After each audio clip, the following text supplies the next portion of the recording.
संसद से लेकर सड़क तक एक स्वर में गूंजना चाहिए, और वो स्वर कुछ और नहीं, वंदे मातरम, वंदे मातरम, वंदे मातरम। खगड़िया अपने नेता चिराग पासवान जी और पार्टी का भी आभार व्यक्त करता हूं कि आज इस महत्वपूर्ण विषय पे मुझे बोलने का मौका मिला। आज यह सदन हमारे ऐतिहासिक धरोहर वंदे मातरम के 150 वर्ष पूर्ण होने पर एकत्रित हुआ है, और वंदे मातरम केवल 2 शब्द नहीं है। इस शब्द ने हमें अटूट साहस दिया, अदम्य आत्मविश्वास दिया और मातृभूमि के लिए बलिदान की भावना को जगाने का काम किया है। यह वो उद्घोष है जिसने अंग्रेजी शासन की जंजीरों को तोड़ने में करोड़ों देशवासियों को एकता के सूत्र में पिरोने का काम किया है। अध्यक्ष महोदय, मैं कहना चाहता हूं कि जहां जहां गूंजा वंदे मातरम का नाद, वहां वहां उठ खड़ा हुआ हर भारतीय फरियाद, मिट गई बेड़िया, जागी सोई हुई आत्मा, इस मंत्र ने ही दिया हमें स्वतंत्रता का रास्ता, इस मंत्र ने ही दिया हमें स्वतंत्रता का रास्ता।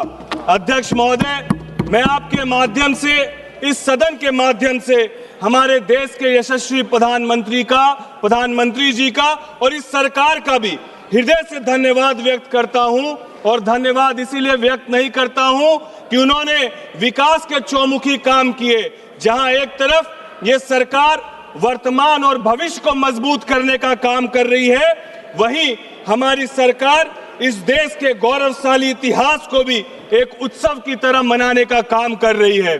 चाहे 500 वर्षों के संघर्ष के बाद राम मंदिर के निर्माण की बात हो, चाहे बिहार में पुनः हमारे नालंदा विश्वविद्यालय को स्थापित करने की बात हो, और एक लंबे समय के बाद आज 150 वर्ष पूर्ण होने पर वंदे मातरम के जश्न को मनाने की बात हो, ये सरकार पूरी तरीके से स्पष्ट कर रही है कि हम लोग विकास और विरासत दोनों को साथ लेकर चलने का काम करते हैं। इसके लिए मैं हमारे देश के यशस्वी प्रधानमंत्री जी का और एनडीए की सरकार का कोटि कोटि धन्यवाद व्यक्त करता हूं।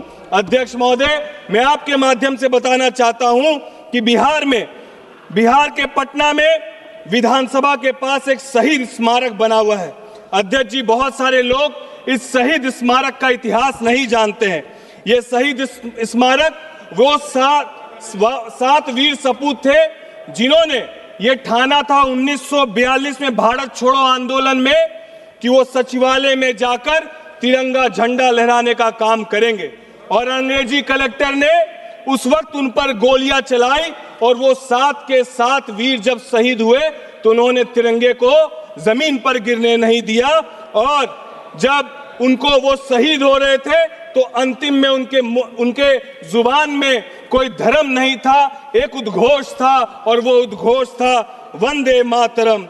आज बिहार का मजदूर वो कश्मीर से लेकर कन्याकुमारी तक अपने पसीने से इस देश का निर्माण करता है। आज जब बिहार रेजिमेंट का जवान गलवान घाटी में चीनी सैनिकों की गर्दन मरोड़ता है तो वो हुंकार भरता है और उसका उद्घोष होता है वंदे मातरम। भगत सिंह, सुखदेव और राजगुरु जैसे महान क्रांतिकारियों ने हंसते हंसते फांसी के फंदे पर वो अपने बलिदान को देने का काम किया, और अंतिम वक्त में यदि वो कुछ कहकर गए तो एक मात्र उद्घोष था, वो था वंदे मातरम। जहां इस गौरवशाली इतिहास को हम सब मिलकर याद कर रहे हैं और इस जश्न को मनाने का हम लोग काम कर रहे हैं, वहां हम लोग को इस इतिहास से किए गए छेड़छाड़ को भी याद करना चाहिए। हम लोग को याद करना चाहिए कि जिस तरीके से 1905 में इस गीत ने इस पूरे देश को मजबूत और एकता के साथ आगे बढ़ाने का काम किया, वहीं 1937 में किस तरीके से तुष्टीकरण की राजनीति और वोट बैंक के लिए वंदे मातरम को भी टुकड़े कर देने का काम किया गया। नेताजी सुभाष चंद्र बोस चाहते थे कि ये पूरा गीत गाया जाए क्योंकि वो इस गीत की शक्ति को पहचानते थे, लेकिन पंडित नेहरू और कांग्रेस के तत्कालीन नेतृत्व का यह तर्क दिया गया कि इस गीत से एक विशेष समुदाय नाराज हो सकता है, और 6 छंदों वाले इस महान गीत को 4 छंद हटा दिए गए। मैं इस सदन में पूरी जिम्मेदारी के साथ कह सकता हूं कि इस देश का भौगोलिक विभाजन 1947 में हुआ, लेकिन मानसिक विभाजन इस देश का 1937 में हो गया था, जिस दिन वंदे मातरम को खंडित करने का काम किया गया था। आज का भारत सही मायने में बंकिम चंद्र जी के वंदे मातरम के सपने को पूरा कर रहा है। बंकिम बाबू ने जिस सुजलाम की बात की थी, भारत की कल्पना की थी, आज वह सपना जल जीवन मिशन के तहत पूरा होने का काम कर रहा है। बंकिम बाबू ने जिस सुफलाम की बात की थी, भारत की बात की थी, आज वह हमारे किसान भाइयों की खुशहाली में दिखाई दे रहा है, जहां वो पीएम किसान सम्मान निधि से करोड़ों किसानों को सीधा लाभ हो रहा है।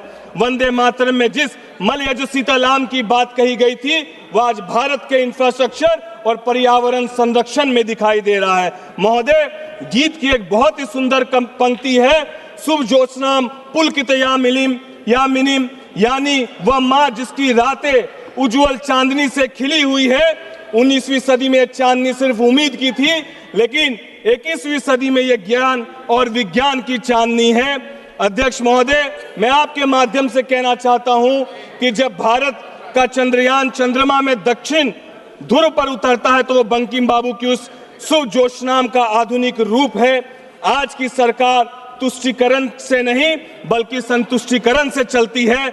हम योजनाओं का लाभ जाति, धर्म, मजहब देखकर नहीं, ये सरकार सबका साथ, सबके विकास के मंत्र के साथ चलने का काम कर रही है। और एक तरफ हम लोगों को जहां इस बात पर गर्व होता है कि बंगाल में लिखी गई यह कविता, ये गीत, जिसको पूरे देश को जिसने एकता में बांधने का काम किया, उसी बंगाल में जहां जय गुरुदेव रविन्द्रनाथ टैगोर का बंगाल था, ये वही बंगाल है जो स्वामी विवेकानंद जी का बंगाल था, ये नेता सुभाष चंद्र बोस जी का बंगाल था, ये वह धरती थी जिसने वंदे मातरम दिया।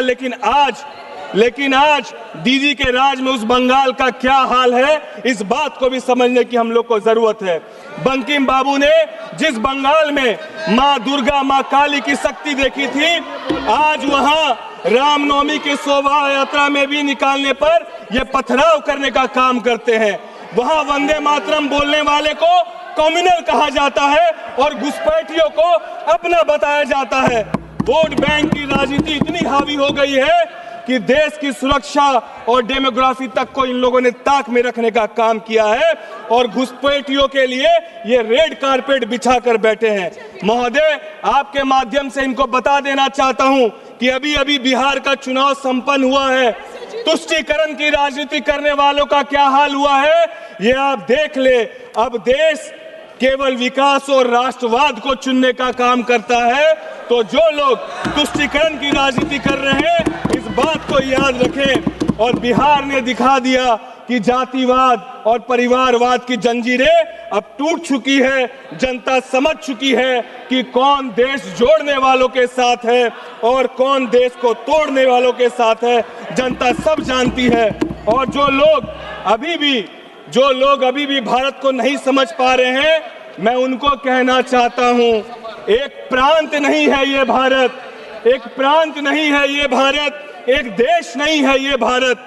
वह सोच है जिसमें तन्यता है, वह स्नेह है जिसमें सभ्यता है, वह भाव है जिसमें भव्यता है, वह ज्ञान है जिसमें दिव्यता है।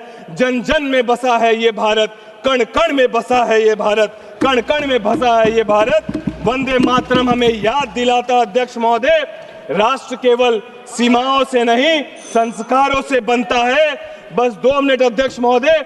प्रगति केवल संख्या से नहीं संवेदना से आती है, और स्वतंत्रता सिर्फ अधिकार नहीं कर्तव्य भी है। और मैं अंतिम में एक बात कहना चाहता हूं कि आज इस महत्वपूर्ण विषय में जहां हम सब सदन के लोग एकत्रित होकर 150 वर्ष वंदे मातरम का मना रहे हैं, तो हमारे प्रतिपक्ष के नेता कितनी गंभीरता उनके अंदर है और कितना राष्ट्र के प्रति उनके अंदर प्रेम है कि आज इस महत्वपूर्ण विषय में भी सदन में मौजूद नहीं है। उनके लिए कहना चाहते हैं कि जो भरा नहीं है भावों से, बहती जिसमें रसधार नहीं, वो हृदय नहीं है पत्थर है, जिसमें स्वदेश का प्यार नहीं, जिसमें स्वदेश का प्यार नहीं। हमारी लड़ाई सत्ता के लिए नहीं है, सत्य के लिए है। हमारी लड़ाई कुर्सी के लिए नहीं है, स्वाभिमान के लिए है।